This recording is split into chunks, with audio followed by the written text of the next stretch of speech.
The story in Brothers in Arms is actually just about Matt Baker and his squad, and it's about survival in a really tough war situation. When we started, we weren't really sure which direction we were going to go, but by the end of it, we had written a story that fit completely into the historical context of the game. Everything you see in the game actually happened, the places actually exist. We've created a squad, but we based these people on true, real-life people.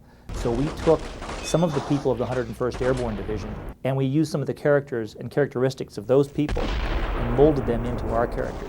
The characters have to be able to react to what's going on around them, which doesn't happen in a movie. You script it out from beginning to end.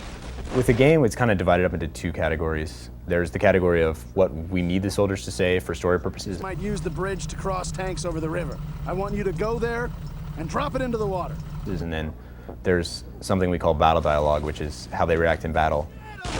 Soldiers don't react the same to when a grenade lands. They all react differently when a soldier is wounded, for instance. Grab your gear, troopers! The dialogue that we've created for Brothers in Arms is to be as realistic as we can to the period of 1944. The soldiers of the 101st Airborne, particularly of our unit, of 3rd Squad, 3rd Platoon, Fox Company of the 502nd Parachute Infantry Regiment, were mostly very young men.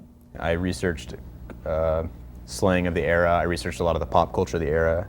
Leggett, he can melt things with his eyes. There's a little interchange between Alan Granett and Leggett in the game where they talk about Batman and Superman, and I wasn't really sure if that was going to fly, but I actually found some video of some guys talking about some of the comic books they were reading in World War II, and sure enough, Batman, Superman, Aquaman, all kinds of stuff like that. So it was really interesting to have like a pop culture reference in 1944. The main goal was essentially to make characters in a war game which people would know by name and remember and talk about. When Alan plugged him, I swear, he was going for his gun.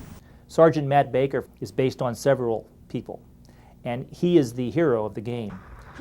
He has just suddenly been put in charge of a squad, and he wasn't a squad leader before. Stay focused today, just tell me and I'll get another squad leader.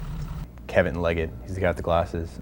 He's my favorite character because he's the most interesting. This Leggett kid he's the radio operator, and he kind of wants to be a soldier, and he wants to do his part, but he has a hard time with it. They put him as the radio operator because they weren't sure he was going to actually be able to fire his weapon at another human. He's killed in front of you, and since the entire story is told in flashback, it's really interesting to know someone die and then spend the rest of the game getting to know them, because it's actually like really heart-wrenching to have to go through that.